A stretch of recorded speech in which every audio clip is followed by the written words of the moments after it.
প্রথম প্রেসিডেন্ট আসলা শহীদ প্রেসিডেন্ট জিয়াউর রহমান, তাই স্বাধীনতার ঘোষক আসলো, তাই বাংলাদেশেও বহুদলীয় গণতন্ত্র আমরা আনিয়া দিছি। আমরা তার আত্মার মাগফিরাত কামনা করা। আরেকটা মহান মুক্তিযুদ্ধের সর্বাধিনায়ক জেনারেল এম.এ.জি. উসমানী আমরা এলাকার কৃতি সন্তান, আমরা তানও আত্মার মাগফিরাত কামনা করি। আল্লাহ তানও জান্নাত দান করুন।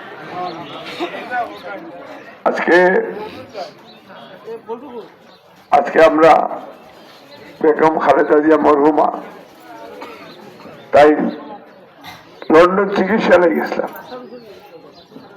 চিকিৎসা শেষে কাতারের আমিরে তার একটা স্পেশাল ফ্লাইট অ্যাম্বুলেন্সে এটা দিছিল আমার লোকে তার সফর সঙ্গী হিসাবে আমি আইছি। দেশও আমার মাঝে হয়েছে, দেশও থেকে দেশের মানুষের সেবা করার। আমিও কথা দিছি দেশও থেকে দেশের মানুষের সেবা করার। আমি গত 16 ডিসেম্বর লন্ডনে আমার পাসপোর্ট আর সিটিজেনশিপ জমা দিয়েছি। এখন আপনারা সেবা করাবেন।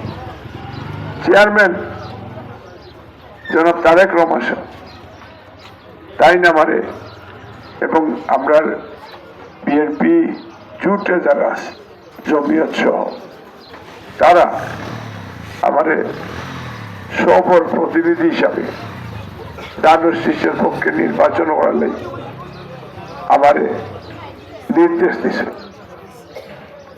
আমি সেইরাম যেহেতু ম্যাডাম খালেদা জিয়ারে কথা দিছি, তারেক রহমানে বিশ্বাস করছেন, আপনারা কাছে পাঠাইছেন। সারা বাংলাদেশও দানের শীষ উইন করবো, সরকার করে করবো, ঠিক কিনা বলে আমরা আলহামদুলিল্লাহ। তো কেউ কেউ ফিসে দি সঙ্গী মারত স্যার, এরাও যে আমরা পার্শ্ববর্তী দেশ তারা আমরা দামাইয়া রাখতে চায়, তারা আমরা কররাজ্য বানাইতে চায়। এটা দেওয়া যায় কিনা? না। আমরা রামপাল ফিরিয়ে আনতাম চাই কিনা? চিটাং সমুদ্র বন্দর আমরা কন্ট্রোল আইতো কিনা? এই যে করিডোর যেটা এটা বন্ধ করতাম কিনা? ফেনালির লাশ তারা ল্যাংটা করিয়া 7 দিন ঝুলাই রাখে তারের খাটা, এটা বন্ধ হইতো কিনা? বাংলাদেশের ভিতরে তারা আইয়া ভিডিআর মেসা করিয়া মারিয়া আর্মি ওগুলো ফালিয়া লাগি, এগু বন্ধ হইতো কিনা ভবিষ্যতে? এগু বন্ধ হইতে এলে একমাত্র বিএনপি সরকার, তারেক রহমানের সরকার।